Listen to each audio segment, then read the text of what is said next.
তাই আমার নামাচার্য শ্রীল ঠাকুর হরিদাস, এই হরিদাস ঠাকুরের জীবনী কথা শুনতে গেলে বক্তা যেই হোক না কেন তাকে সিদ্ধান্তটা কিন্তু ঠিক রাখতে হবে। একটু মনিটরটা বাড়ান দাদা, মেন ভোকালটা এত গলায় প্রেশার পড়ছে। জয় রাধে, জয় রাধে, একটু তুলুন, আরেকটু তুলুন। জয় রাধে, জয় রাধে, আরেকটু জয় রাধেশ্বর, জয় রাধে। বক্তা যেই হোক না কেন তাকে কিন্তু সিদ্ধান্তটা ঠিক রাখতে হবে। হরিদাস ঠাকুরের জীবনী সম্পর্কে আমরা দুটো মত পাই। এক, কেউ কেউ বলে তিনি জন্মগ্রহণ করেছে ব্রাহ্মণের ঘরে, পালিত হয়েছে মুসলমানের ঘরে। আবার কেউ কেউ বলে না, তিনি জন্মগ্রহণ করেছে মুসলমানের ঘরে, পালিত হয়েছে মুসলমানের ঘরে। আমরা জানি আমাদের হিন্দু ধর্মের সবথেকে আদি গ্রন্থ হলো, শাস্ত্র অনুসারে আমাদের আদি গ্রন্থ হলো চৈতন্য ভাগবত, চৈতন্য চরিতামৃত গ্রন্থ। আর এই চৈতন্য ভাগবত রচনা করেছিলেন কে? শ্রীল বৃন্দাবন দাস ঠাকুর মহাশয়, যিনি কিনা ছিলেন আমার মহাপ্রভুর পুত্র সন্তান, মানস পুত্র ছিলেন আমার মহাপ্রভু। সেই বৃন্দাবন দাস ঠাকুর আজ কলম দিয়ে বললেন তার সেই চৈতন্য চরিতামৃত গ্রন্থ, চৈতন্য ভাগবত ভক্তি কলম দিয়ে বলছে, দেখো দেখো, নাম প্রচারিতে প্রচারিতে প্রেম প্রকাশিতে প্রকাশিতে হরিদাস জনমিলা জনমিলা জমন কুলেতে জমন কুলেতে হরিদাস জনমিলা জবন কুলেতে জবন কুলেতে হরিদাস জনমিলা জবন কুলেতে জবন কুলেতে হরিদাস জনমিলা জবন কুলেতে জবন কুলেতে। তাহলে সরাসরি আমাদেরকে জানিয়ে দিলেন, কি বললেন? যে হীন কুলে জন্ম মানে আজকে নিচু কুলে জন্মগ্রহণ করেছে তিনি, সরাসরি আমাদেরকে জানিয়ে দিলেন। এছাড়াও আমার চৈতন্য মহাপ্রভু যখন হরিদাস ঠাকুরকে সমাধিস্থ করেছিলেন পুরীর বালুকা রাশির মধ্যে, তাকে কিন্তু বসিয়ে সমাধিস্থ না করে তাকে শুইয়ে সমাধি দিয়েছে। আমাদের হিন্দু শাস্ত্র অনুসারে মা, কোনো বৈষ্ণব যদি দেহ রাখে, তাহলে আমরা যখন তাকে সমাধি দিই কেমন করে দিই? বসিয়ে দিই, তাই তো মা? তাহলে আজকে আমার মহাপ্রভু নিজেই জানিয়ে দিলে, পুরীর বালুকা রাশির মধ্যে যখন সমাধি দেওয়া হলো, মহাপ্রভু তাকে বসিয়ে সমাধি না দিয়ে শুইয়ে সমাধি দিলেন, এখানেই প্রমাণ দিয়ে দিলেন। এছাড়াও যদি আমাদের বিশ্বাস না হয়, শ্রীল কৃষ্ণদাস কবিরাজ গোস্বামী পদাবলিতে কলম দিয়ে বলছে, দেখো দেখো, হীন জাতিতে জন্ম মোরে নিন্দ কলেবার, হীন কর্মের তুমি অধম পাম। তাহলে সরাসরি আমাদের প্রমাণগুলো দিয়ে দিল। তা এই যে তিনি হীন জাতিতে জন্মগ্রহণ করলেন, এই যে ব্রহ্মা যিনি হরিদাসে এসেছিলেন মা চতুর্মুখ ব্রহ্ম, আমরা যারা ব্রহ্মমোহন লীলা জানি তারা জানি যে এই ব্রহ্মা তিনি তার ব্রহ্মত্বের অহংকারে আমার গোবিন্দের ধেনুবৎসকে হরণ করেছেন। আসলে তিনি কিন্তু হরণ করেনি বাবা, ভগবান তাকে দিয়ে করিয়েছে। কেন করিয়েছিলেন? ওই বৃন্দাবনে আমার গোবিন্দ যখন গোষ্ঠবাজি গোচারণে যেত বাবা, গোবিন্দ যখন গোষ্ঠ থেকে ফিরে আসতো মা, শ্রীরাম সুদাম মধুমঙ্গল তাদের মায়েরা, ব্রজ মায়েরা সারাদিন অপেক্ষা করে বসে থাকতো। কেন জানো? কখন কানাই গোষ্ঠ হতে ঘরে ফিরে আসে। আর যখন সন্ধ্যাবেলায় কানাই গোষ্ঠ থেকে ঘরে ফিরে আসতো, ছুটে গিয়ে তারা কানাইকে বুকের মাঝে আলিঙ্গন করে ধরতে, কানাইকে ধরে আদর করত, কানাইকে ধরে চুম্বন করত, মনে মনে বাসনা করত, কানাই জীবনে একটা দিনের জন্য যদি তোকে আমরা সন্তান রূপে পেতাম,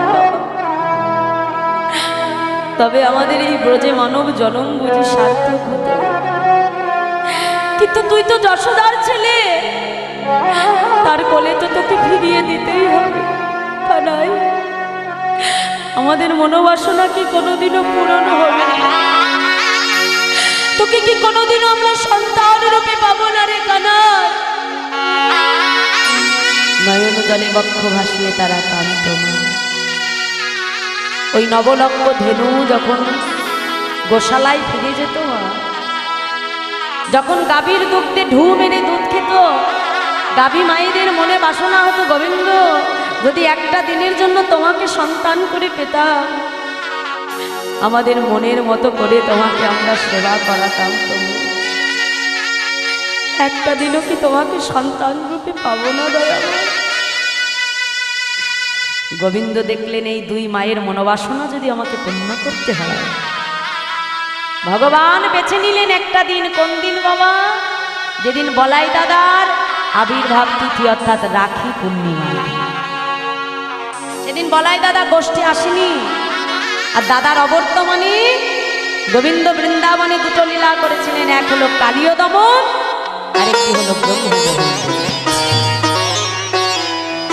যেদিন দাদা বলরাম গোষ্ঠী আসেনি, গোবিন্দ কি করলেন? নবলক্ষ ধেনু দ্বাদশ রাখালকে সঙ্গে নিয়ে গোবিন্দ গোচরণে গেলেন।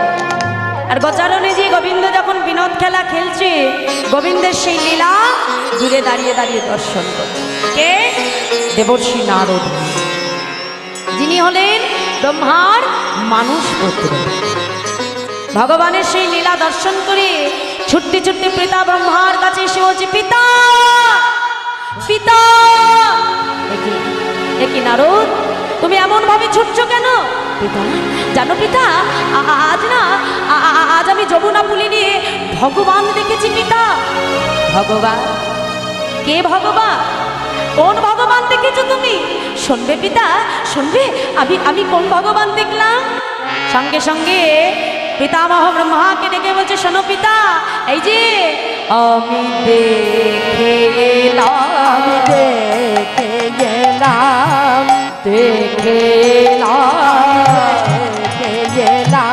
স্বয়ং ভগবান, দেখে এলাম ভগবান, দেখে গেলাম স্বয়ং ভগবান, দেখে এলাম ভগবান, দেখে এলাম। ওই নন্দের নন্দন যশোদা নন্দন স্বয়ং ভগবান, দেখে এলাম। ওই নন্দের নন্দন যশোদা নন্দন স্বয়ং ভগবান, দেখে এলাম। ওই নন্দের নন্দন যশোদা নন্দন স্বয়ং ভগবান, দেখে এলাম। ওই নন্দের নন্দন যশোদা নন্দন স্বয়ং ভগবান, দেখে এলাম। যেই না বলেছে নন্দের নন্দন যশোদা নন্দন, সঙ্গে সঙ্গে ব্রহ্মা সিংহাসন ছেড়ে নেমে চিৎকার করে উঠে বলল, মূর্খ, চুপ চুপ করে বলছি, এত বড় স্পর্ধা তোমার! ওই নন্দের নন্দন কৃষ্ণ অতটুকু বলো, তাকে কিনা তুমি বলছো ভগবান? ভগবান বলতে হলে তুমি আমায় বলো। ওই অতটুকু বলো কৃষ্ণ, তাকে তুমি ভগবান বলছো কোন ক্ষমতা? যেই কৃষ্ণ কিনা ধেনু বৎস সঙ্গে নিয়ে গোচারণে যায়, যেই কৃষ্ণ কিনা রাখাল বালকের কাঁধে চড়ে সখাগণের এটো খায়, তাদের তুমি ভগবান বলছো? এত বড় দীর্ঘতা তোমার! পিতা, তোমার যদি বিশ্বাস না হয় তুমি নিজে গিয়ে দেখে এসো পিতা। ব্রহ্মা তখন ব্রহ্মত্বের অহংকারে হাঁসের পিঠে চড়ে আজ আসছে যমুনা পুলিনে ভগবানকে পরীক্ষা করে দেবে। এই যে ব্রহ্মা ভ্রান্ত পথে পা বাড়ালো, বাড়ালো বলাটা ভুল হবে মা, ভগবান বাড়াতে সাহায্য করে। ব্রহ্মত্বের অহংকারে হাসির পিঠে চড়ে স্বয়ং বিশ্ব ব্রহ্মাণ্ডের যিনি মালিক, অনাদির আদি যিনি গোবিন্দ বাবা, পরীক্ষা করবে বলে ব্রহ্মাজিকে ছুটে এলেন যমুনা বলে। ব্রহ্মত্বের অহংকারে ভগবানের লীলা আজকে দর্শন করছে ব্রহ্মা। আর ওদিকে ভক্তিলতার অন্তরালে দাঁড়িয়ে ভক্তও আজ ভগবানের লীলা দর্শন করছেন। একদিকে ব্রহ্মত্বের অহংকারের নয়ন, আর একদিকে ভক্তের নয়ন। যিনি এত সুন্দর পদটা লিখেছিলেন বাবা, তিনি কিন্তু আমার আপনার মতো হিন্দু নয়, তিনি ছিলেন মুসলমান। কে? বাংলার নবাব হোসেন শাহীর একমাত্র পুত্র নাসির মা। ভগবানের লীলা দেখছি মা, আর পদাবলিতে কলম লাগছে। ভগবান আজকে যমুনা পুলিনে খেলা করছে। কেমন ভাবি? বলছে দেখো দেখো, আজ খেল তো খেল তো খেল তো, আজ খেল তো খেল তো খেল তো খেল তো, আজ খেল তো খেল তো খেল তো, খেল তোরা সুন্দর আর খেল তোরা সুন্দর আজ খেল তোরা সুন্দর খেল তোরা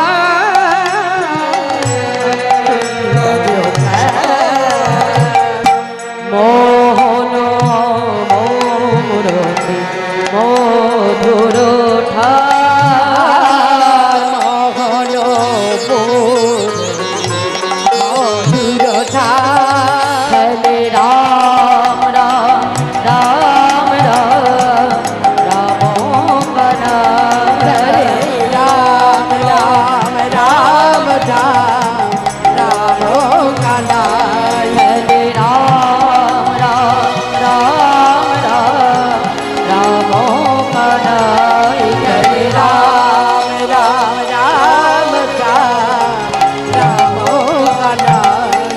প্রিয় সীতাম সুদাম মেলে, প্রিয় সীতাম সুদাম মেলে, প্রিয় সীতাম সুদাম মেলে, প্রিয় সীতাম সুদাম মেলে, তপন তনয়া তীরে কেলি, তপন তনয়া তীরে কেলি, তপন তনয়া তীরে কেলি, তপন তনয়া তীরে কেলি, ভবলি শ্যামলি আউরিয়া, ভবলি শ্যামলি আউরিয়া, আজ ভবলি শ্যামলি আউরিয়া, ভবলি শ্যামলি আউরিয়া, পুকারি চলো তো কানুরে খেলে, রাম রাম রাম রাম রাম কানাই খেলে, রাম রাম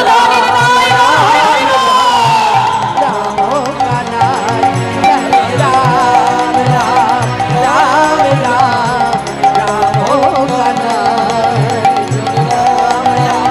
রাম রাম রাম কানাই।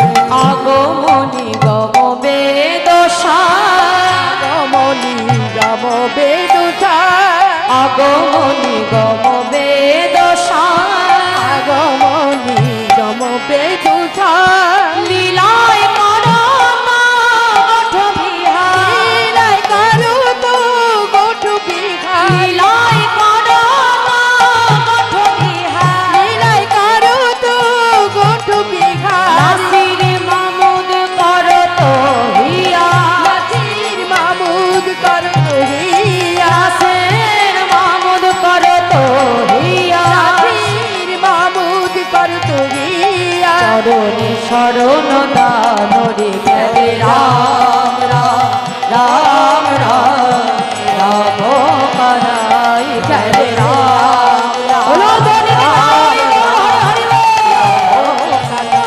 খেলে, রাম রাম রাম রাম রাম কানাই খেলে, রাম রাম রাম রাম রাম কানাই খেলে, রাম রাম রাম রাম রাম কানাই খেলে, রাম রাম রাম রাম রাম তাই গোবিন্দ আজকে যমুনা পুলিনে খেলা করতে করতে বাবা আজ ভক্তবৃন্দকে অর্থাৎ শ্রীরাম সুদাম মধুমঙ্গলকে সঙ্গে লয়ে সখাগণকে সঙ্গে লয়ে গোবিন্দ বসলেন পুলিন ভোজনে। আর এই পুলিন ভোজনে যখন বসলেন মা, পুলিন ভোজনে বসে হঠাৎ করে আমার গোবিন্দ লক্ষ্য করলেন যে তার নবলক্ষ ধেনুকে কোথাও দেখা যাচ্ছে না। সঙ্গে সঙ্গে শ্রীরামকে ডেকে বলছে, শ্রীরাম আচ্ছা আমাদের ধেনু বৎসগুলো কোথায় গেল বলতে পারিস? শ্রীরাম বলছে, হ্যাঁ রে কানাই, আমার কি মনে হয় জানিস, হয়তো কচি কচি তিনর লোভে হয়তো দূরে কোথাও চলে গেছে। ও কানাই তুই অপেক্ষা কর, আমি দেখে আসি। গোবিন্দ বলছে, না তোরা বস, আমি নিজে যেয়ে দেখে আসি। ভগবান আজকে নবলক্ষ ধেনুকে খুঁজতে বাহির হল। আর ব্রহ্মা তার ব্রহ্মত্বের অহংকারে বশীভূত হয়ে চিন্তা করছে, বা এই তুমি ভগবান, এই যদি তুমি ভগবান হবে, সমস্ত বিশ্ব ব্রহ্মাণ্ড তোমার নখ দর্পণে, নিজের নখের দিকে তাকালে যে সমস্ত বিশ্ব ব্রহ্মাণ্ড দেখতে পায়, সে কিনা আজকে ভগবান হয়ে নিজের ধেনু বৎস খুঁজছে। এই তুমি ভগবান। যেই না গোবিন্দ আমার ধেনু বৎস খুঁজতে আসলেন, ওদিকে কি করলেন, দ্বাদশ রাখালকে ব্রহ্মা হরণ করে ধেনু বৎস খুঁজে গিয়ে যখনই সামনে দাঁড়ালো, দেখে তার সখাগণ তার কাছে নেই বাবা।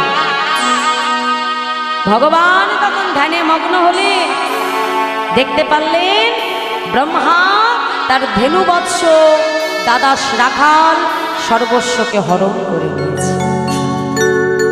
ভগবান মনে মনে চিন্তা করলো, বাহ ব্রহ্মা বাহ, তুমি আজ ব্রহ্মত্বের অহংকারে এসেছো আমাকে পরীক্ষা করবে।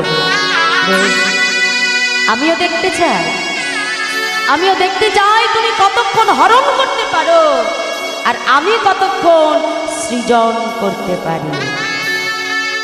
ভগবান কি করলেন, নিজ অঙ্গ থেকে বাবা দ্বাদশ রাখাল নবলক্ষ ধেনু সৃষ্টি করে গোষ্ঠ হতে গোবিন্দ আবার ঘরে ফেলে এলেন। এমন করে একদিন দুদিন তিন দিন দেখতে দেখতে 1 মাস কেটে গেল। কারোর চোখে কিন্তু পড়ল না, একজনের চোখ কিন্তু ফাঁকি দিলেন, যেটা হলো দাদা বলরাম। বলাই দাদা দেখছে মা, আগে যখন আমার গোপাল গোষ্ঠ থেকে ঘরে আসতো, সকল মায়েরা আগে ছুটে এসে আমার কানাইকে কোলে তুলে নিত, আমার কানাইকে আদর করতো, কানাইকে চুম্বন করতো, তারপরে নিজ নিজ সন্তান নিয়ে ঘরে ফিরে যেত। কিন্তু আজ কিছুদিন ধরে আমি লক্ষ্য রাখছি, ব্রজমায়েরা কেউ কিন্তু আমার কানাইকে কখনো আদর করে না। নিজ সন্তান কোলে নিয়ে সখাগণকে নিয়ে যে যার ঘরে চলে যাচ্ছে। তবে তবে কি আমার কানাইয়ের প্রতি সবার ভালোবাসাটা কমে যাবে? বলাই দাদা যখন চোখ মুদিত করলেন মা, চোখ বন্ধ করলে দেখলেন সব কিছু কৃষ্ণময় হয়ে আছে।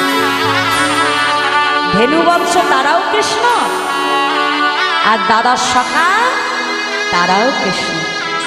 আচ্ছা বলো তো মা, কেউ যদি কখনো নিজের সন্তান রূপে গোবিন্দকে কাছে পায়, ভগবানকে যদি কেউ কাছে পায় বাবা, তাহলে আগে ওইখানে যাবে নাকি নিজের সন্তানকে কাছে টানবে? বলো, কাকে নেবে? সন্তানকে কাছে নেবে।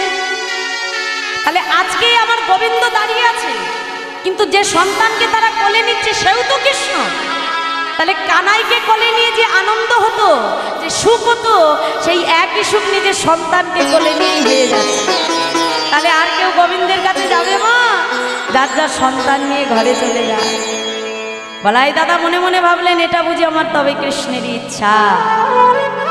দেখতে দেখতে যখন 1 বছর পূর্ণ হয়ে গেল, ব্রহ্মা আবার ব্রহ্মলোক হতে ভগবানকে পরীক্ষা করবে বলে আবার এসেছেন যমুনা পুলিনে। এসে কি দেখলো মা? এসে দেখছে যেমন দ্বাদশ রাখাল নবলক্ষ ধেনু আগে যেমন ছিল এখনো ঠিক তেমনই রয়েছে। সেই দ্বাদশ রাখাল নবলক্ষ ধেনুকে নিয়ে গোবিন্দ খেলা করছে। ব্রহ্মা মনে মনে চিন্তা করলে, কি তবে কি আমি আসল হরণ করলাম নাকি আমি নকল হরণ করলাম? আবার ছুটতে ছুটতে ব্রহ্মলোকে গেল বাবা। ব্রহ্মলোকে যে তাকিয়ে দেখলো যেমন দ্বাদশ রাখাল নবলক্ষ ধেনু রেখেছিল তেমনই পড়ে আছে। আবার ছুটে এলো যমুনা পুলিনে, চিন্তা করছে কি আমি কি আসল হরণ করলাম নাকি নকল। এই আসল নকলের দ্বিধায় পড়ে ব্রহ্মা ছুটতে ছুটতে ক্লান্ত পরিশ্রান্ত হয়ে গেল। মনে মনে চিন্তা করলো না, এইভাবে আমি কখনো তাকে বুঝতে পারবো না। তাকে যদি ধরতে হয় আমাকে ধ্যানে মগ্ন হতে হবে। ব্রহ্মা যে ধ্যানে মগ্ন হলেন না, দেখলেন ওই অতটুকু বালক কৃষ্ণ, তার দেহ থেকে শত শত শঙ্খ চক্র গদা পদ্মধারী নারায়ণ বহির্গত হচ্ছে। ব্রহ্মা মনে মনে চিন্তা করলেন কি ওই অতটুকু বালক কৃষ্ণ, তার অঙ্গ থেকে শঙ্খ চক্র গদা পদ্মধারী নারায়ণ বহির্গত হচ্ছে। তবে তবে যার দেহ থেকে শঙ্খ চক্র গদা পদ্মধারী নারায়ণ বহির্গত হচ্ছে সেই নারায়ণই তো আমার পিতা। তবে তবে কি আমি সন্তান হয়ে এসেছিলাম পিতাকে পরীক্ষা করব বলে? ছুটে গিয়ে গোবিন্দ চরণখানা জড়িয়ে ধরল, দয়াবর তুমি আমাকে ক্ষমা করো প্রভু, আমি আমার ব্রহ্মত্বের অহংকারে তোমাকে চিনতে পারিনি প্রভু, আমি আমার ব্রহ্মত্বের অহংকারে তোমায় চিনতে পারিনি দয়াবর, আমার অপরাধ ক্ষমা করো প্রভু। ছুটে গিয়ে গোবিন্দ চরণ ধরে কত কাঁদলেন, কত সাধলেন, ব্রহ্মার ক্ষমা হলো না। ছুটে গিয়ে নয়ন জলে বক্ষ ভাসিয়ে কেঁদে কেঁদে বলে, প্রভু গো অপরাধ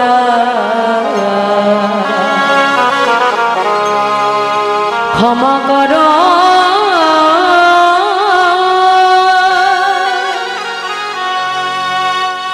প্রভু নারায়ণ তোমার নাভি কমলে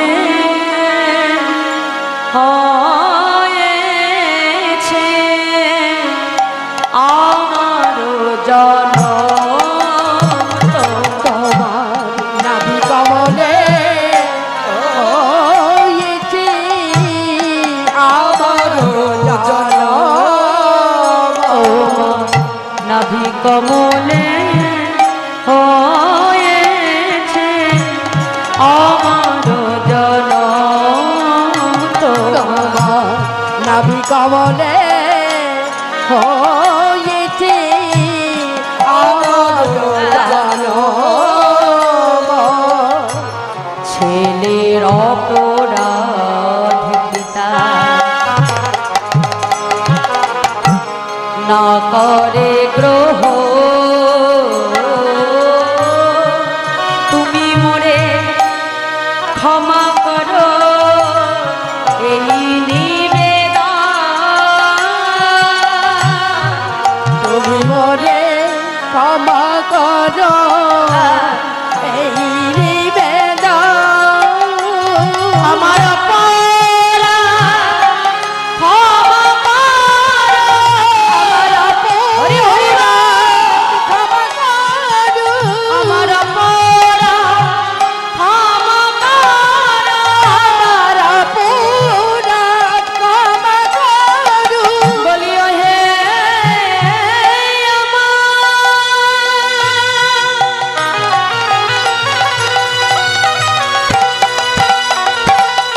ব্রজবিহারী, আমার অপরাধ ক্ষমা করো, ও কি আমার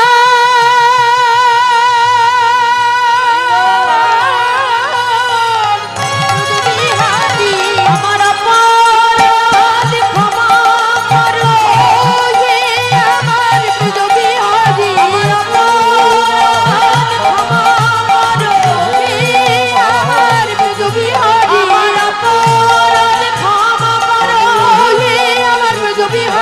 অপরাধ ক্ষমা করো, আমার বিহারী, আমার অপরাধ ক্ষমা করো, উত্তর নামে ব্রহ্মা বুঝিলে না মানে, বুঝলেন মানে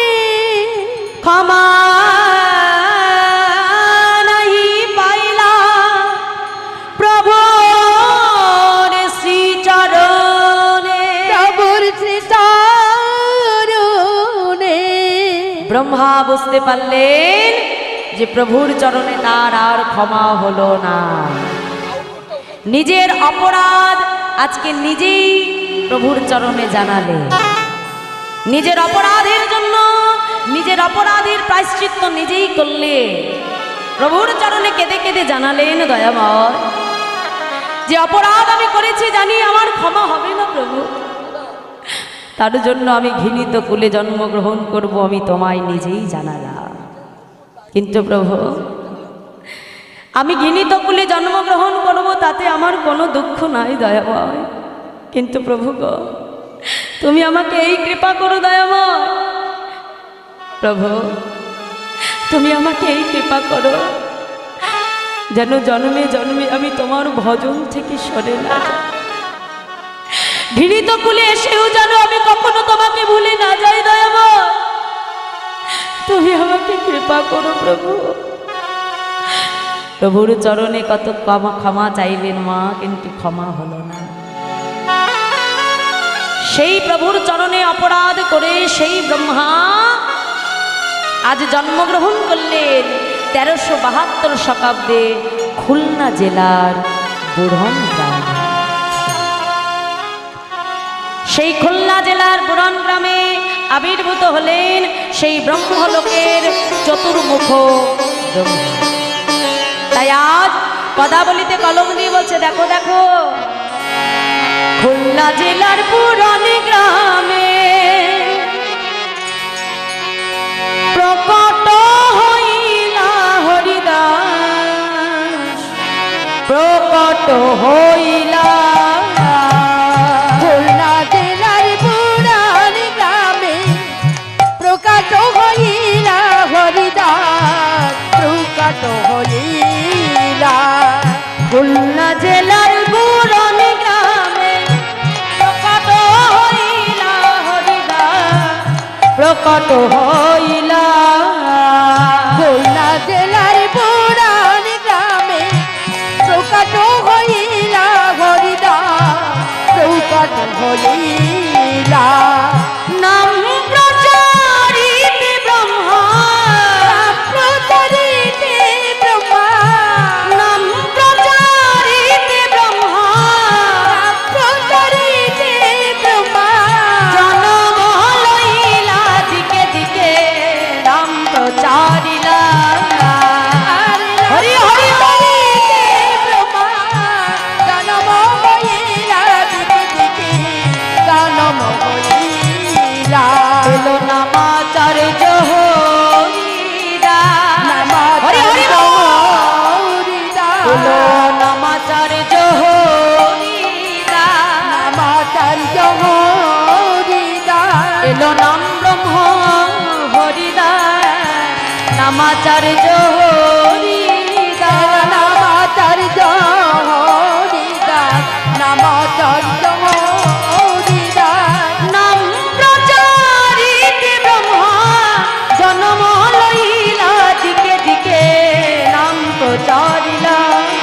আর নাম প্রচারিতে ব্রহ্মা, জনম হইলা দিকে দিকে, নাম প্রচারিলা। 1372 শতাব্দে খুলনা জেলার বুড়ন গ্রামে আবির্ভূত হলেন ব্রহ্মলোকের চতুর্মুখ ব্রহ্মা। তাহলে ব্রহ্মা তিনি আবির্ভূত হয়েছিলেন 1372 শতাব্দে, আর আমার মহাপ্রভু আবির্ভূত হয়েছিলেন বাবা 1407 শতাব্দে। অঙ্ক কষলে দেখা যায় আমার মহাপ্রভুর থেকে 35 বছরের বড় ছিলেন আমার হরিদাস ঠাকুর। তাহলে এটাই হলো প্রভুর আসার নিয়ম মা। আগে ভক্তকে পাঠিয়ে আগে সেই ভূমিটাকে তৈরি করে নেয়, হরি নামের ভূমি তৈরি করে তারপরে ভগবান সেখানে আসবেন মা। তাহলে আজকে দেখো এখানে আমার প্রভু এসেছে, তার জন্য আগে কিন্তু এই হরি নামের ভূমিটাকে তিনি তৈরি করেছে। তাই তো মা, আজ আমরা হরি নামে প্রেমে এখানে ভাসছি, ভগবান আছে বলে এখানে এসেছি, কি তাই তো? প্রভু না থাকলে কি আমরা এখানে আসতাম, এখানে বসে থাকতাম? থাকতাম না। ভগবান যেখানে থাকে ভক্তও সেখানে থাকে। তাই আজ যেখানে আমার ভক্ত এসেছেন ভগবান কিন্তু সেখানে আসলেন। তাই সেই হরিদাস ঠাকুর আবির্ভূত হলেন খুলনা জেলার বুড়ন গ্রামে। পিতার নাম হবিউল্লাহ কাজী, আর সেই ছোট্ট হারিস দেখতে দেখতে পিতামাতা স্নেহের ছত্র ছায়ায় বড় হতে লাগলো। তার সমবায় বালকদেরকে সঙ্গে নিয়ে তাদেরকে নিয়ে বদনে কৃষ্ণ নাম গায় না। মুসলমানের ঘরে এসেও তার ভাবধারা অন্যরকম। যেখানে তুলসী গাছ থাকে সেখানে প্রণাম করে, যেখানে হরিনাম হয় কৃষ্ণ নাম হয় পাগলের মতো ছুটে যায় বাবা হরি কথা শুনলে বলে। তার সব সমবায় বালকদেরকে সঙ্গে নিয়ে বদনে বলে, তোমরা সকলে আমার সঙ্গে বলো। সবাইকে ডেকে ডেকে বলে, এই যে তোমরা সকলে আমার সঙ্গে কৃষ্ণ নাম বলো। হ্যাঁ, বলে কৃষ্ণ নাম কৃষ্ণ নাম কৃষ্ণ নাম করো। দেখো আজকে মুসলমানের ঘরে এসেও মা ভক্তিটা দেখেছো মা। এই জন্যই বলে জাতিকুলে নিরার্থক বোঝাইবার করে। আজকে আমি কোন কুলে এসেছি সেটা আমার দেখা বড় কথা নয়। তুমি কর্মটা যেমনই করো না কেন, জন্ম যে কুলেই হোক না কেন, কর্মটা কিন্তু তোমাকে ঠিক রাখতে হবে, তাই তো? হ্যাঁ, তাই তার সমবায় সেই বালকদেরকে সঙ্গে নিয়ে বলে, তোমরা সকলে বলো। কি বলে? কৃষ্ণ নাম কৃষ্ণ নাম কৃষ্ণ নাম করো,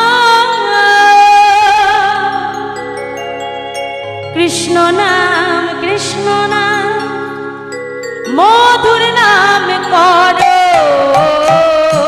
কৃষ্ণ নাম হরি হরি বল কৃষ্ণ নাম করো, কৃষ্ণ নাম মধুর নাম করো। কৃষ্ণ নাম কৃষ্ণ নাম কৃষ্ণ নাম করো, কৃষ্ণ নাম কৃষ্ণ নাম মধুর নাম করো। সবাই মিলে করতালি দিয়ে হরি হরি বল। কৃষ্ণ নাম করো, কৃষ্ণ নাম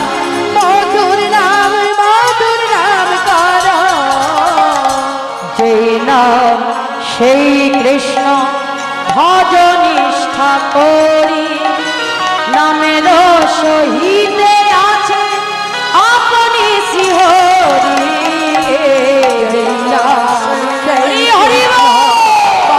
নিষ্ঠা করি, নামের সহিতে আছে আপনি শ্রীহরি।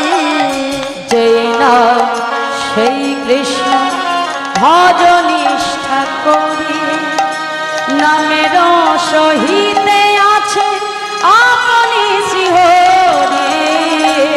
যেই নাম সেই কৃষ্ণ পদ নিষ্ঠা করি, নামের সহিতে আছে আপনি শ্রীহরি।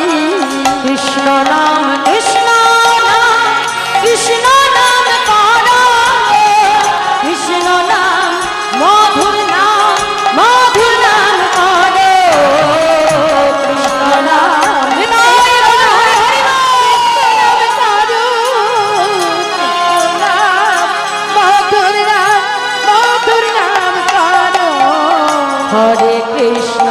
হরে কৃষ্ণ কৃষ্ণ কৃষ্ণ হরে হরে, হরে রাম রাম রাম হরে হরে। হরে কৃষ্ণ, সবাই মিলে করতালি দিয়ে রাধে রাধে হরি বল। হরে রাম রাম রাম হরে হরে। হরে কৃষ্ণ কৃষ্ণ কৃষ্ণ হরে হরে, হরে রাম রাম রাম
তাই মুসলমানের ছেলে হয়ে বদনে হরিনাম গাইতে আরম্ভ করল। মুসলমান সমাজ কি এটা কখনো মেনে নেবে? আমাদের ঘরের ছেলে মেয়ে যদি তার নাম করে আমরা মানবো মা? মানব না। তা এই যে বদনে হরিনাম গাইতে বলছে, এই যে ভাই আমার দিকে তাকাও, একটু মনিটরটা বাড়াও। এখানে একপালা আমি গান গেতে আসিনি, আমার এখনো সিজনে প্রচুর গান। তোলো মনিটর তোলো। এত কষ্ট করে কি গাওয়া যায়?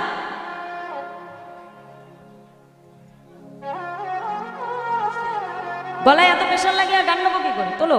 জয় রাধে, হরে কৃষ্ণ, জয় রাধে শ্যাম, জয় রাধে। ঠিক আছে, এটুকু দিলেই মিটে যায়। জয় রাধে। তাহলে এই যে আপনারা এখানে বসে হরিনাম শুনছেন না, তাহলে দেখো এই যে আমাদের সংসার ফেলে রেখে, গৃহের কর্ম ফেলে রেখে যে আমরা হরিনাম গাইছি না, তাহলে এই যে যারা জগতে হরিনাম করে আর জগতে হরিনাম করে না, দুই প্রকারের জীব আছে। হ্যাঁ, কেউ দেখো ঠান্ডার মধ্যে এসে একটু হরিনাম শুনে বাড়িতে চলে গেছে, তাহলে ঘরে যে কম্বলের নিচে ঘুমাচ্ছে আর আমি এখানে বসে হরিনাম শুনছি, তাহলে তাদের কি উপকার আর আমার কি উপকার হবে? তাই না? একটা নিশ্চয়ই কারণ আছে। এমনি এমনি তো আমি এখানে শুনতে বসিনি। রাধে। তাহলে এই যে জগতে যারা হরিনাম শোনে আর যারা শোনে না, একদিন ছিল প্রভুপাদের কাছে তার শিষ্য প্রশ্ন করলো, বাবা এ জগতে যারা হরিনাম শোনে শেষের দিনে তাদের কি হয়, আর যারা হরিনাম শোনে না তাদের কি হয়? প্রভুপাদ তখন হেসে তাকে উত্তর দিল, আচ্ছা বাবা তুমি কি কখনো বেড়ালকে সন্তান প্রসব করতে দেখেছো? আচ্ছা হ্যাঁ দেখেছি বাবা। বলছে বেড়াল যখন সন্তান প্রসব করে দেখবে সন্তানকে কিন্তু মুখে করে এক জায়গা থেকে অন্য জায়গায় নিয়ে যায়। কি মা যায় তো? তাহলে ওই যে যখন মুখে করে নিয়ে যাচ্ছে, তাহলে ওই মা বিড়ালটা যখন নিচ্ছে সন্তানের গায়ে কি এতটুকু আঘাত লাগে? লাগে না। আবার ওই একই বিড়াল যখন একটা ইঁদুরকে শিকার করছে, তখন তার হিংস্র দাঁত নখ মুখ বার করে ইঁদুরটিকে ধরে টুকরো টুকরো করে ইঁদুরটিকে আহার করে নিচ্ছে।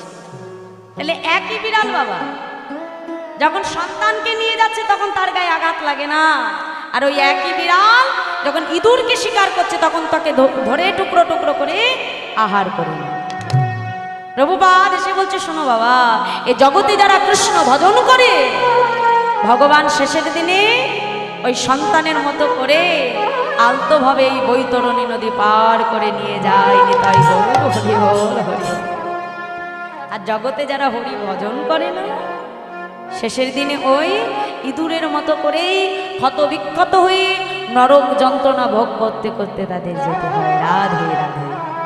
তাহলে হরিনামের কি গুণ মা? আর ছোট্ট ছেলে হারেস যখন বদনে হরিনাম গাইছে, মুসলমান সমাজের লোক এসে হারেসের পিতা হবিউল্লাহ কাজীকে ডেকে বলছে, হবিউল্লাহ, হবিউল্লাহ তোমার অতটুকু পুত্র হারেস, তাকে তুমি সাবধান করে দিও। হবিউল্লাহ তোমার পুত্র হারেস মুসলমান হয়ে করে কিনা হিন্দু দেবতার নাম, শুনে রাখো, ওকে সাবধান করে দিও। আর এতেও যদিও না হয় তাহলে এর জন্য কিন্তু ওকে উপযুক্ত শাস্তি পেতে হবে, এই তোমাকে বলে গেল। তাকে এসে সাবধান করে দিয়ে গেল মা। হারেসের পিতা হবিউল্লাহ কাজী ছোট্ট পুত্র হারেসকে কাছে ডেকে বলে, হারেস এদিকে আয় বাবা, কাছে আয়। হারেস, আচ্ছা তুই কি বদনে হিন্দু দেবতার নাম করিস হারেস? হারেস তুই জানিস না বাবা, তুই যে মুসলমান, যা বাবা মসজিদে যা, নামাজ পড়, খোদা তাআলার নাম কর। হারেস কেন তুই ওই নাম করিস বাবা? তুই জানিস না তুই যদি ওই নাম করিস আমাদের এই সমাজের লোকেরা যে তোকে বাঁচতে দেবে না রে হারেস। ওই নাম তুই ভুলে যা বাবা, ওই নাম তুই করিস না হারেস, ভুলে যা। ছোট্ট হারেস ছুটে গিয়ে পিতার চরণটা জড়িয়ে ধরে বলে, আব্বা যা, আমি নামকে ভুলে গেলে কি হবে আব্বা যা, ওই নাম যে আমাকে ভুলে না। কেন কেন তুই ওই নাম ভুলতে পারবি না? বল বল বলছি। ছোট্ট হারেস পিতার চরণ ধরে কেঁদে কেঁদে বলে, শোনো বাবা, আমি কেন ভুলতে পারবো না জানো? আমি হরি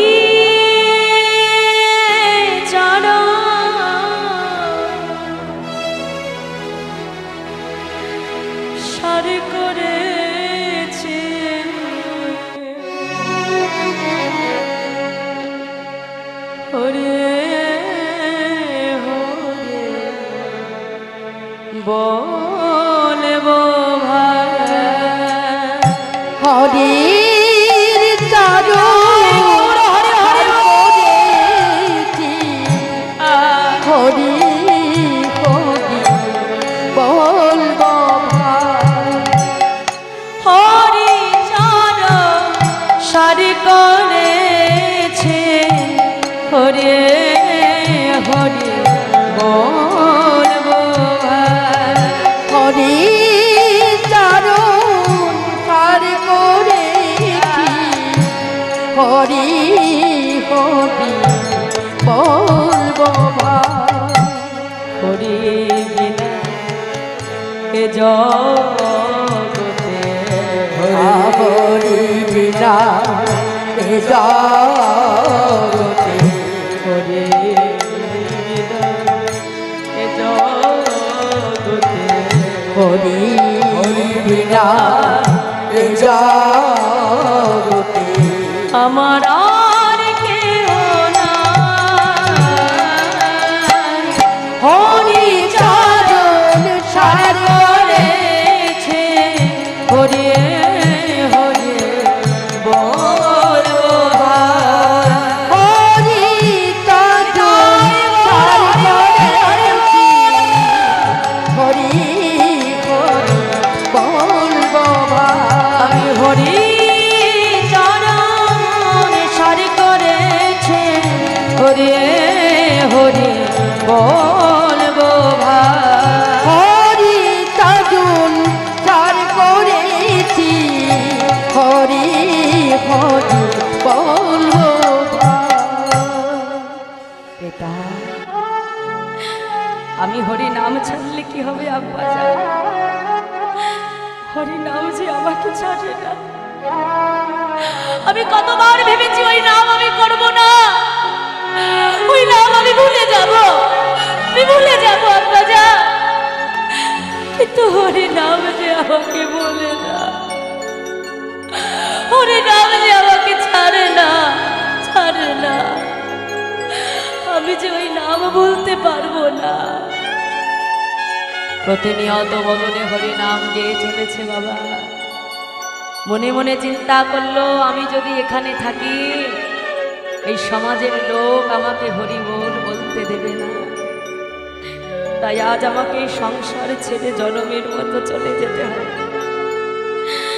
পিতা মাতার চরণে প্রণাম জানিয়ে ছোট্ট হারেশ জন্মের মতো গৃহ পরিত্যাগ করে বদনে কৃষ্ণ নাম গাইতে গাইতে হারেশ যায়। হারেশের পেছনে পেছনে অগণিত ভক্ত। ওদিকে মুসলমান সমাজের কিছু লোক যে গোড়াই কাজীর দরবারে এসে বলছে বিহিত করুন, জানাবে বিহিত করুন, জয় মুলুকপতির জয়, জয় মুলুকপতির জয়, জয় মুলুকপতির জয়। জানা বিহিত করো। আজ আপনি যদি বিহিত না করেন জানা, শুনে রাখো, তাহলে আমাদের সমাজের সকল যবন হিদু হয়ে যাবে। বলবে হ্যাঁ সাহেব, ওই হবিউল্লাহ কাজীর একমাত্র পুত্র হারেশ মুসলমান হয়ে কিনা করে হিন্দু দেবতার নাম। ওর হরিনাম যদি বন্ধ করতে না পারি তাহলে আমাদের সকল যবন হিন্দু হয়ে যাবে। এই, কে আছি? যা, এক্ষুনি ওই হারেশকে আমার সম্মুখে ধরে আ। ওদিকে হারেশকে ধরে আনা হলো গোড়াই কাজীর দরবার। এনে যখন গোড়াই কাজীর সম্মুখে ফেলা হলো মা, তখনকার দিনে আমাদের সমাজে একটা নিয়ম ছিল, এই সমাজে একজন করে শাসন করত যাকে মুলুকপতি বলা হতো, আর তিনি যা আদেশ করতেন সবাইকে সেটা মেনে চলতে হতো। গোড়াই কাজী হারেশকে ডেকে বলছে, হারেশ আমার কথার উত্তর দাও, তুমি বদনে হিন্দু দেবতার নাম করো, তুমি না মুসলমান, যাও মসজিদে যাও, নামাজ পড়ো, কলমা পড়ে তোমার পাপের প্রায়শ্চিত্ত করো হারেশ, ওই নাম তুমি ভুলে যাও। ছোট্ট হারেশ ছুটে গিয়ে গোড়াই কাজীর চরণটা জড়িয়ে ধরে বলছে, কাজী সাহেব আমি জীবনে কতবার চেষ্টা করলাম এই নাম বলবার, যে নামের জন্য এত আঘাত, যে নামের জন্য এত কষ্ট, এত যন্ত্রণা আমায় পেতে হয়। জীবনে কতবার আমি স্থির করলাম এই নাম আমি গাইব না, কিন্তু কাজী সাহেব, হরি নামকে আমি ছাড়লে হরি নাম যে আমায় ছাড়ে না, হরি নাম যে আমায় বলে না, ওই নাম আমি ছাড়তে পারবো না, আমি ভুলতে পারবো না। কি বললি? কি বললি তুই? ওই নাম তুই ভুলতে পারবি না? হ্যাঁ, কে আছিস? যা, এক্ষুনি যা, এক্ষুনি ওই হরেশকে ধরে পূর্ববঙ্গের 22টা বাজারে নিয়ে একে একে ওকে বেত্রাঘাত করবি, আর তাতেও যদি এই নামও না বলে ওকে মেরে গাঙের জলে ভাসিয়ে দিয়া। যা, এটাই আমার ফরমা। হারেশকে ধরে পূর্ববঙ্গের এক একটা বাজারে আনা হচ্ছে, শক্ত করে একটা গাছের সঙ্গে বেঁধে পাইক পেয়াদা হাতে চাবুক ধরে হারেশের অঙ্গে আঘাত করে আর বলে, হরেশ কৃষ্ণ রাম ছাড়, হরেশ কৃষ্ণ রাম ছাড়, হরেশ কৃষ্ণ রাম ছাড়। উচ্চ ঈশ্বরে কেঁদে কেঁদে বলে, হে কৃষ্ণ, হে কৃষ্ণ, তুমি করুণা, তুমি করুণা, তুমি করুণা করো, তুমি করুণা করো। ওরা তো জানে না ওরা কি অপরাধ করেছে, কি অপরাধ করেছে, তুমি করুণা, তুমি করুণা, করুণা করো, করো। প্রভুর চরণে কেঁদে কেঁদে বলে, দয়াময়, ওরা তো জানে না প্রভু, যেদিন থেকে আবার জ্ঞান হয়েছে দয়াময়, আমার এই দেহ মন প্রাণ আমি তোমার চরণে নিবেদন করেছি প্রভু। এই দেহটা যে আমার দেহ নয় দয়াময়,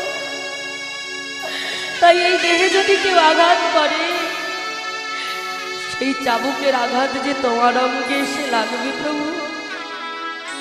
ওরা তো অবুঝ, ওরা জানে না দয়াময়, তুমি যেন ওদের অপরাধ ক্ষমা করো।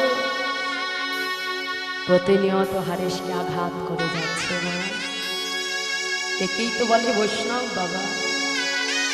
যারা অঙ্গে আঘাত করে তাদের মঙ্গলের জন্যই প্রভুর কাছে প্রার্থনা জানায়। টানতে টানতে হারেশকে আরেকটা বাজারে আনা হলো। আবার যখন হারেশের অঙ্গে আঘাত করে বলছে, হরেশ কৃষ্ণ নাম ছাড়, হরেশ কৃষ্ণ নাম ছাড়, প্রভুর চরণে কেঁদে কেঁদে বলে, দয়াময়, হে নারায়ণ,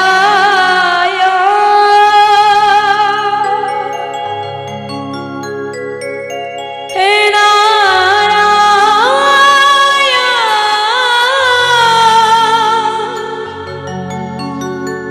হে নারায়ণ,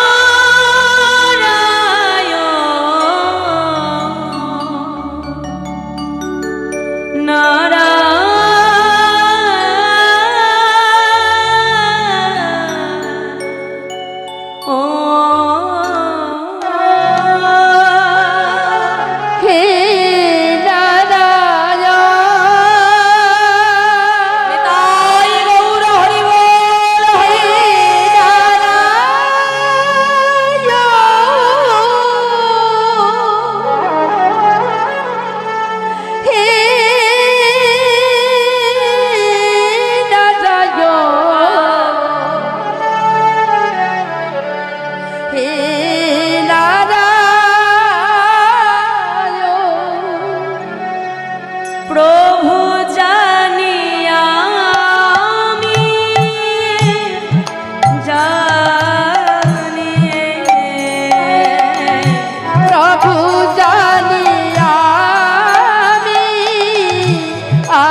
কত তোমার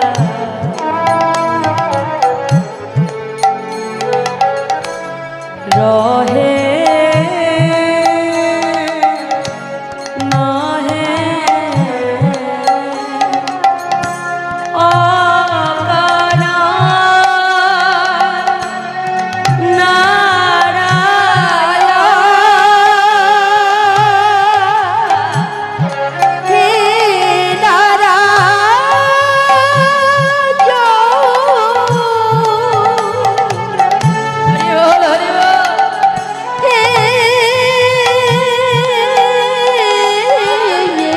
হে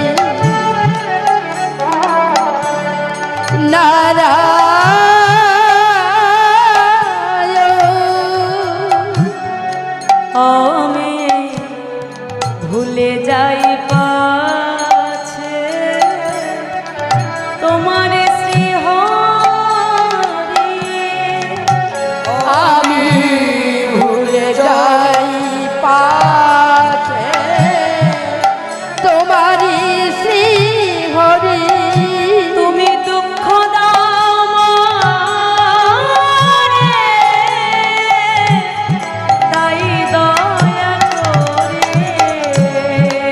আমি ভুলে যাই হরি তোমারি শ্রী হরি তুমি দুঃখ দাও আমারে, তাই দয়া করি তুমি দুঃখ দাও যারে, জানি তারে তরে আর দুঃখ দাও জানি জানি তারি কাটে দয়া তব অফুরা হে নারায়ণ হে নারায়ণ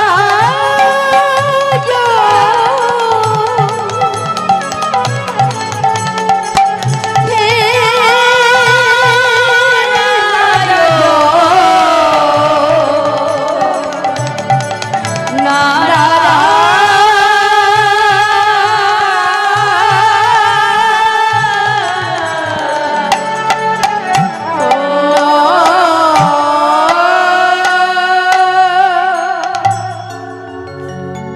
হারে সে রঙে আঘাত করতে করতে সারা দেহটা একটা রক্ত মাংসের ঢেলা তৈরি হয়ে গেল বাবা।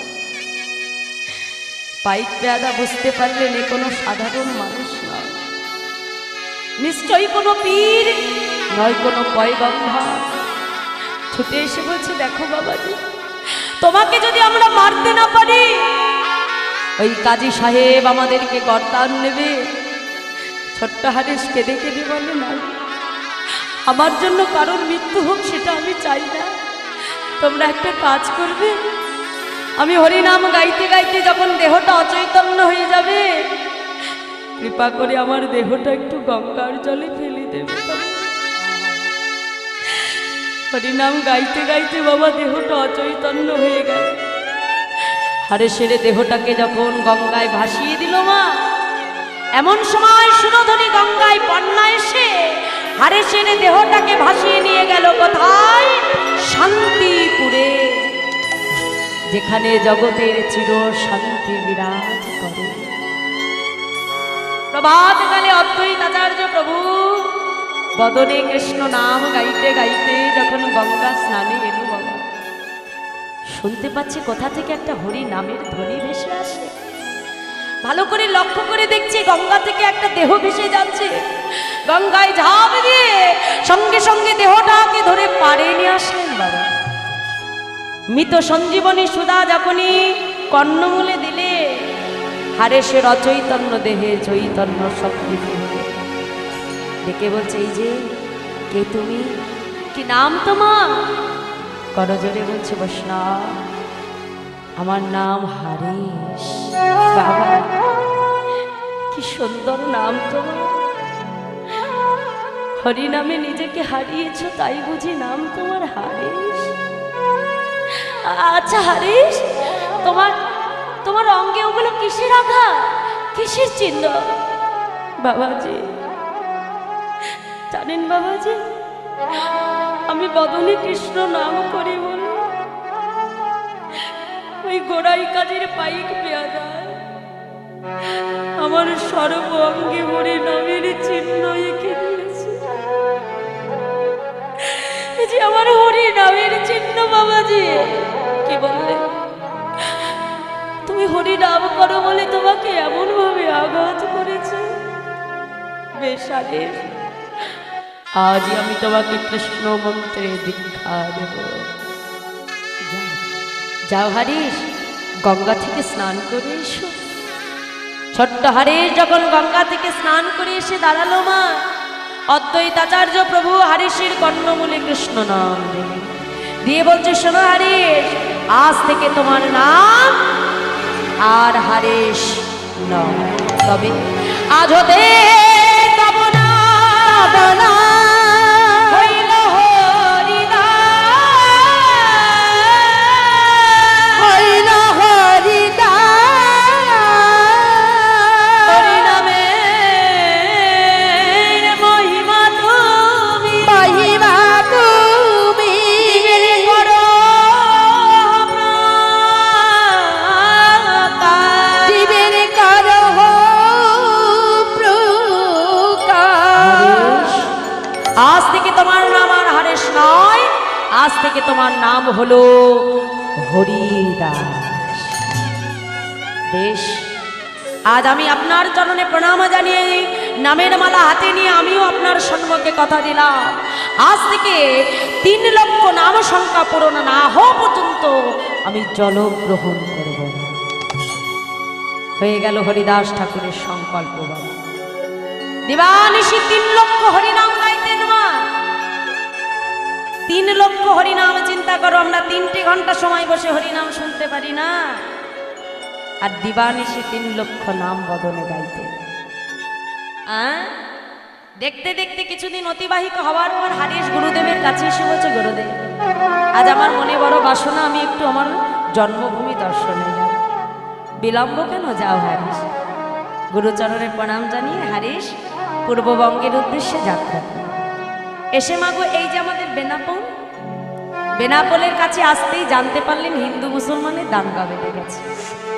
তাই পূর্ববঙ্গে যাওয়া হলো না, সেখানেই একটা ভজন কুটির নির্মাণ করি, যেটা বেনাপোলের কাছে আমার হরিদাস ঠাকুরের সেবা। সেইখানে বসে হরিনাম গাইতে আরম্ভ করি। আর তখনকার দিনে সেখানকার জমিদার ছিলেন রামচন্দ্র খাঁ, যিনি ছিলেন বাবা শৈব মতে মায়ের পূজা করতেন। আর তার রাজত্বে বসে হরিনাম মেনে নেবে বাবা? রাতের অন্ধকারে পাইক পেয়াদা পাঠিয়ে হরিদাস ঠাকুরকে জীবন্ত পুড়িয়ে মারবে বলে আগুনে তাকে পোড়ানোর চেষ্টা করতে গেল।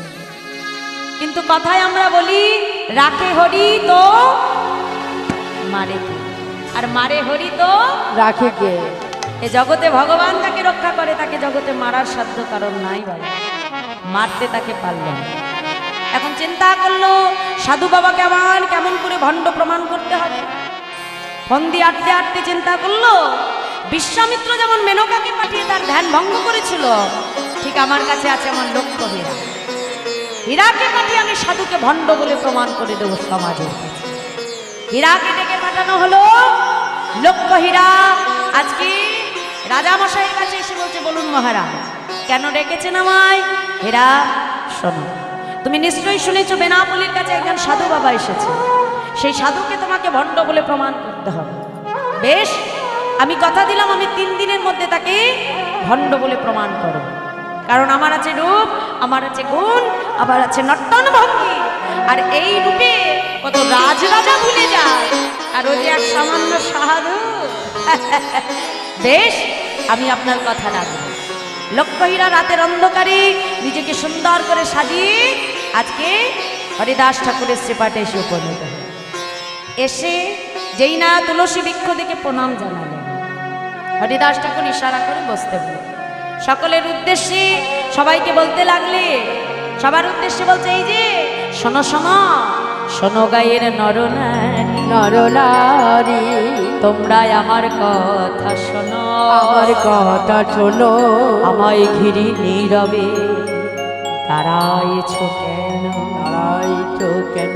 জীবনের প্রতি শ্বাসে রবে নামের স্মরণে, কভু বা মানসে রবে কভু উচ্চারণে।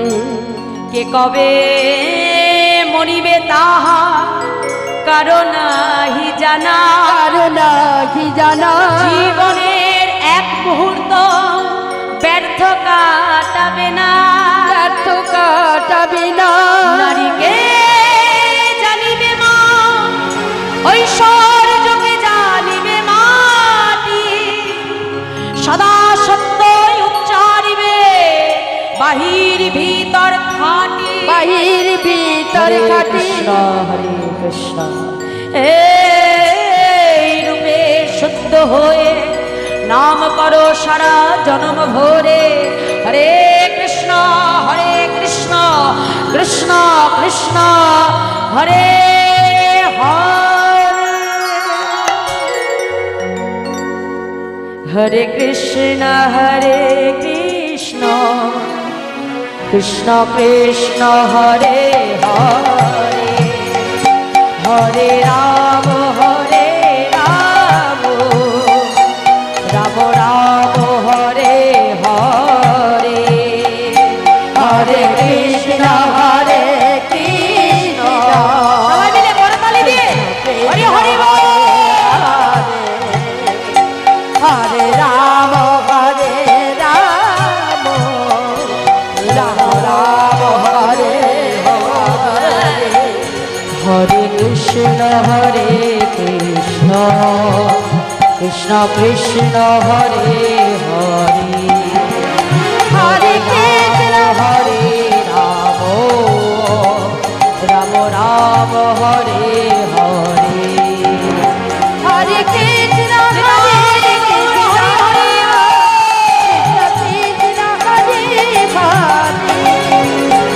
হরে রাম রাম রাম হরে হরে। হরিনাম গাইতে গাইতে নিশি প্রভাত হয়ে গেল।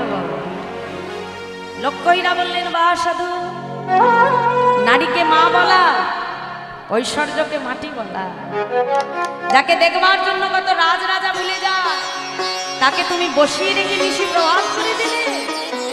বেশ, আমার কাছে আছে এখনো 2টি রজনী, এই 2টি রজনীতে হয় তুমি আমার হবে না হলে আমি তোমার হব।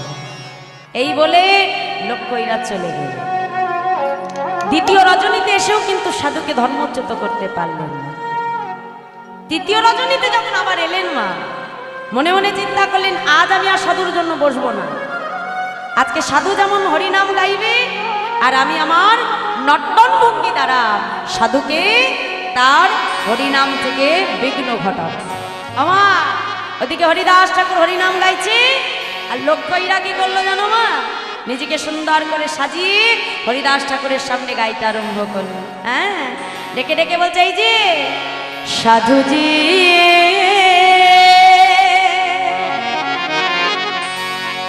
সাধুজি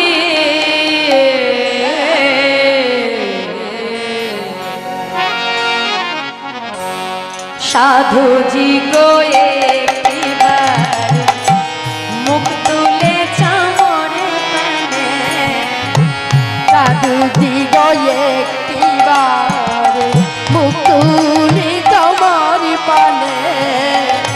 সাধুজি গো একটিবার মুখ তুলে চামরে পানে, সাধুজি গো একটিবার মুখ তুলে তোমার পানে।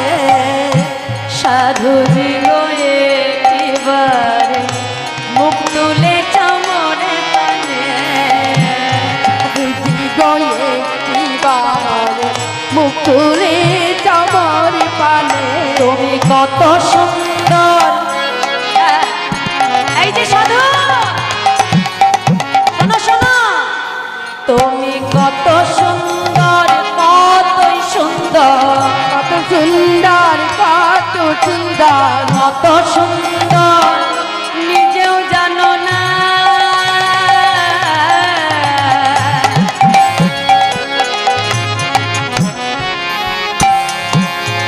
তুমি কত সুন্দর নিজে জানো না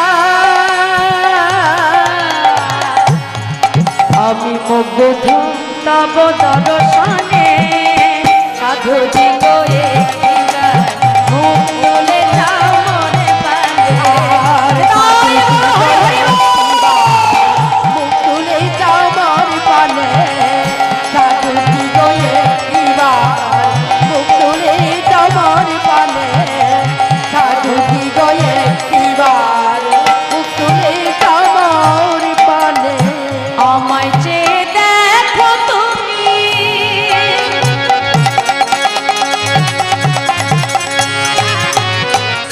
হরি বল। আমায় চেয়ে দেখো তুমি আমি স্বর্গের ছবি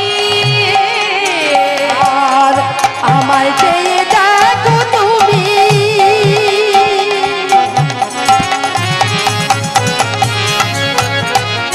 আমি স্বর্গের ছবি আমায় চেয়ে দেখো তুমি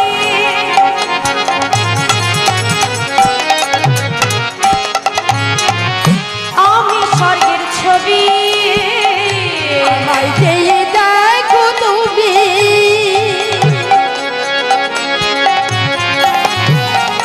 আমি স্বর্গের ছবি আমায় দেখলে তোমার দেখলে তোমার তোমার দেখলে তোমার দেখলে তোমার দেখলে আমায় তোমার দেখলে তোমার দেখলে তোমার আমায় দেখলে তোমার সাধন ভজ আমায় দেখলে তোমার সাধন ভজ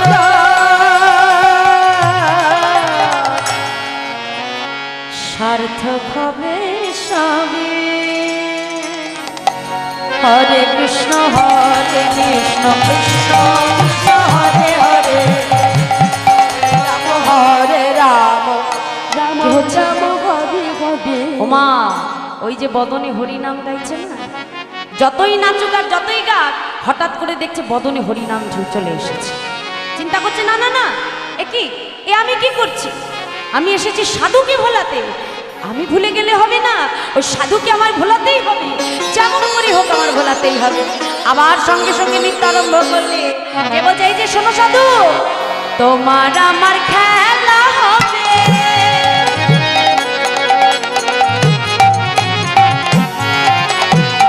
এই যে সাধু তোমার আমার খেলা হবে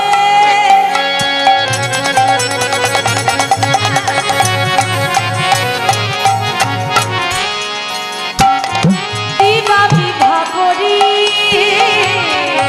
আর তোমার আমার খেলা হবে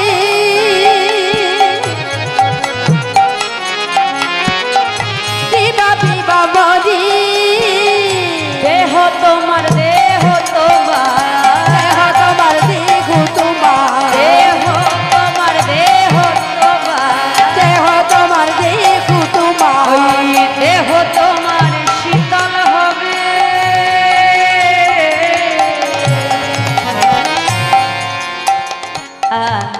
দেখে বলছে সাধু গো রসের নেশায় যাবে ভরি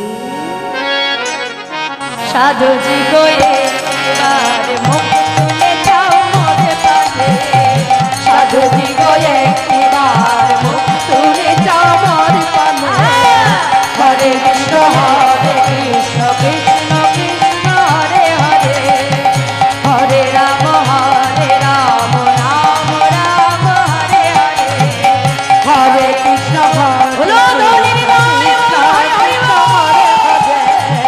হরে রাম হরে রাম রাম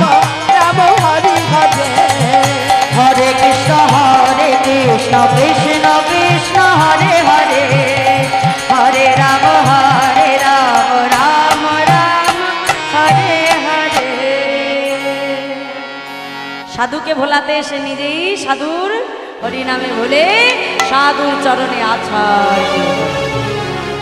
আর যেই না আছাড় খেয়ে বললেন মা, সাধু বাবা লক্ষ্য হীরাকে ডেকে বলছে, হীরা এসো, এতদিন তো আমি তোমারই অপেক্ষায় ছিলাম হীরা। ওই পাইক পেয়াদা যখন আমার কুঠিরে আগুন লাগাতে এসেছিল, আমি চাইলে তখনই এখান থেকে চলে যেতে পারতাম, কিন্তু আমি যাইনি হীরা। আমার উদ্দেশ্য ছিল বন্ধা ভূমিতে আমি ফসল ফলাবো, তোমার মতো গণিতাকে আমি বৈষ্ণবী করবো হীরা। হীরা যা, সারাটা জীবন ধরে তুমি যা যা উপার্জন করে রেখেছিলে সর্বস্ব গরিব দুঃখীর মধ্যে দান করে তুমি আমার কাছে এসো হীরা। যা কিছু এতদিন সঞ্চয় করে রেখেছিল মা, সমস্ত কিছু পরিত্যাগ করে লক্ষ্য হীরা আজকে সাধু বাবার সম্মুখে দাঁড়ালেন। হরিদাস ঠাকুর লক্ষ্য হীরাকে হরিনাম দিলে, হীরাকে ডেকে বলল, শোনো হীরা, আজ থেকে তোমার নাম লক্ষ্য হীরা নয়, আজ থেকে তোমার নাম হলো লক্ষ্য নাম। সেই লক্ষ্য নামের হাতে এই বেনাপোলের চিপাটের দায়িত্ব তুলে দিয়ে মা পুনরায় হরিদাস ঠাকুর ফিরে এলেন অদ্বৈত ভবন। যখন ফিরে এলেন, অদ্বৈত আচার্য প্রভু হরিদাসকে ডেকে বলছে, হরিদাস চলো, আজ তোমার মনোবাসনা আমি পূর্ণ করব। আজ তোমাকে আমি নিয়ে যাব নবদ্বীপের সেবাসঙ্গ। প্রভুকে নিয়ে অদ্বৈত আচার্য প্রভু যখন আজকে হরিদাসকে নিয়ে অদ্বৈত ভবন হতে আসলেন নবদ্বীপের সেবাসঙ্গনে, এসে দেখলো সবাই হরিনাম করছে মা, কিন্তু হরিদাস ঠাকুর না ঢুকতে পারলেন, দূরে দাঁড়িয়ে আছে। এখন গৌর হরি অন্তর্যামী, অন্তরে বুঝতে পারে, ইশারা করে ডাক দিল, কাছে এসো। হরিদাস দূরে দাঁড়িয়ে দাঁড়িয়ে মাথা নাড়ছে, না দয়া মা। প্রভু আবার ডাকছে, কাছে এসো হরিদাস। ভক্ত দূরে দাঁড়িয়ে দাঁড়িয়ে মাথা নাড়ছে, না প্রভু। কেন কেন হরিদাস, কেন তুমি আমার কাছে আসবে না? দেখছো না এই যে আমার ভক্তরা আমাকে ঘিরে হরিনাম করছে, তুমি আমার কাছে না এলে আমি যে সুখ পাবো না হরিদাস, আমার কাছে এসো। হরিদাস ঠাকুর দূরে দাঁড়িয়ে বলছে, দয়াবর তুমি কি জানো না প্রভু, আমি যে অসুচি, আমি যে অস্পৃশ্য প্রভু, আমি যদি তোমার কাছে যাই তোমার সকল ভক্ত তোমাকে ছেড়ে চলে যাবে। গৌর হরি বলল, হরিদাস মুচি হয়ে শুচি হয় যদি কৃষ্ণ ভজে, শুচি হয়ে মুচি হয় যদি কৃষ্ণ তাজে। যে বদলে তুমি হরিনাম করো হরিদাস, সেই দেহটা কি কখনো অশুচি হতে পারে? তুমি আমার কাছে এসো হরিদাস, তুমি হরিনাম লাগাইলে যে আমি সুখ পাবো না হরিদাস। গৌর হরি ছুটে এসে প্রভুর চরণটা জড়িয়ে ধরল, আমার মতো পতিতকে তুমি তোমার চরণে ঠাঁই দিলে প্রভু। হরিদাস, এই যে আমার এত ভক্ত দেখছো না, জানো হরিদাস, সবাই না আমার কাছ থেকে কিছু না কিছু চেয়েছে, তাই আজ আমার মনে বড় বাসনা, আমি তোমায় কিছু দেবো হরিদাস। তুমি তোমার জন্য কিছু চাও হরিদাস? বলো কি চাও ঠাকুর? কার জন্য চাইবো আমি? যেদিন থেকে আমার জ্ঞান হয়েছে সেদিন থেকে আমি জেনেছি তুমি আমার মাতা, তুমি আমার পিতা, তুমি আমার ভাই, তুমি আমার বন্ধু। দয়াবান, জগতে যদি কিছু আমাকে চাইতে হয় আমি যে তোমার জন্য চাইবো প্রভু। না হরিদাস, আমার জন্য নাই হরিদাস, তুমি তোমার জন্য চাও প্রভু। তাহলে বলো আমি যা চাইবো তুমি দেবে। দয়াবান, এই জগতে প্রত্যেকটা পিতামাতা একটা সন্তানের বাসনা করে, কেন জানো? যাতে শেষের দিনে সন্তান নিজে হাতে পিতামাতার অন্তিম ক্রিয়া সমাধা করে। প্রভু, এই সংসারে তো আমার আপন বলতে কেউ নাই, তাই তুমি আমাকে কথা দাও প্রভু, যেদিন এই দেহটা ছেড়ে আমার প্রাণ পাখি চলে যাবে, সেদিন তুমি আমার সন্তান হয়ে নিজ হাতে আমার অন্তিম ক্রিয়া করো। গৌর হরি হরিদাসকে ডেকে বলছে, হরিদাস, যে কাজ কখনো কোনোদিনও কোনো ভক্তের জন্য করি না, আজ তোমার সম্মুখে দাঁড়িয়ে আমি কথা দিলাম হরিদাস, শেষের দিনে আমি তোমার সন্তান হয়ে নিজ হাতে তোমার অন্তিম ক্রিয়া সমাধান করব। হরিদাস ঠাকুর কিন্তু মা যে কথাটা প্রভুর কাছে চেয়েছিলেন, প্রভু কিন্তু কথাটা রেখেছিলেন মা।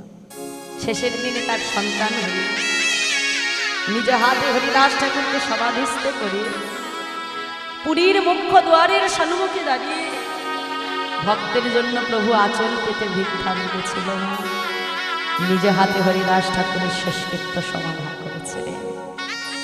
তাই জগতে ভগবান ভক্ত বাঞ্ছা কল্পতরু, তোমরা এখানে এসে প্রভুর সম্মুখে দাঁড়িয়ে যা চাইবে মা, যার যেমন চাওয়া প্রভু কিন্তু তেমন মনোবাসনা সবার পূরণ করে।